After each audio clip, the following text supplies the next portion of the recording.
Again, first graders, hello. You have one more grammar lesson that I'm going to help you with, or at least help you start. We're going to focus right now on page 46. I provided it for you in your learning packet. Page 46.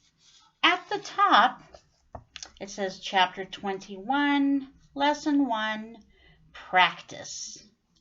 If I didn't put your name on, please make sure your name is somewhere on the top. Let's go ahead and read the directions of our first practice lesson. Write S for a complete sentence and F for a sentence fragment on the line beside each group of words below. So if we think about we're going to review quickly what is a real sentence. It has to have a subject noun. It has to have a verb. It has to have begin with a capital letter. It has to end with a punctuation mark, and it has to make sense. So the main things, though, we're going to focus on to tell whether they are real sentence, complete sentence, or if they're fragments. We're mostly going to focus on whether they have a subject noun or whether they have a verb. Because as you can see, they all have capital letters at the beginning and they all have punctuations. We don't have to worry about those. Let's go ahead and go through and see what we can find. Sentence number 1 says, the cookies baked in the oven. The cookies baked in the oven. Well, you can feel free to label too if that helps you. You don't have to though. But I see the sentence, the main topic of the sentence is cookies. I'm going to go back to a pen. Cookies is a subject noun, and baked is our verb. The cookies baked in the oven. That is indeed a complete sentence. So I'm going to put S, and I want you to do the same thing. Number 2. Number 2 is a little trickier. Number 2 is a very short sentence, so your first thought might be, ooh, I think that's a fragment. But let's take a look. Bells rang. Only 2 words in that sentence. Could that really be a complete sentence? Bells rang. Well, bells is our subject noun. Rang is definitely a verb, isn't it? That shows action. Bells rang. Guess what? Number 2 is also a complete sentence. It's very short, very plain sentence, but it is indeed a complete sentence. Let's keep going. Number 3 says, a brown camel. Well, let's see, a brown camel. I see I have a subject noun. The sentence is about a camel. I got to remain on the top. But there's no verb. There's absolutely no action here. A brown camel, if it had walked or sneezed or anything else, it would be a complete sentence. But since we don't have a verb, we do not have a complete sentence on number 3. We are going to put the letter F. All right. I want you to try to do number 4 on your own. Number 5 will be the last one I do with you, and then you're going to try to do the rest on your own. Number 5 says, watches baseball. Okay. Watches baseball. We have a verb.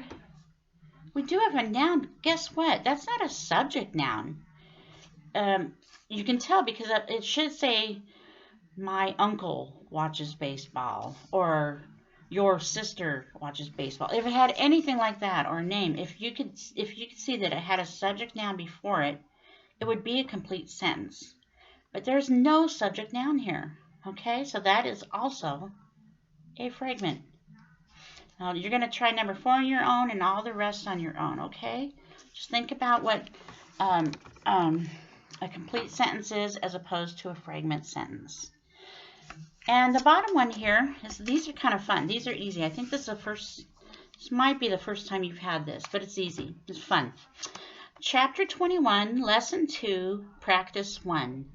Match each subject part with the correct predicate part by writing the correct sentence number in the blank. Remember, our subject, all sentences have a subject part, and all sentences have a predicate part. That's the action part of the sentence.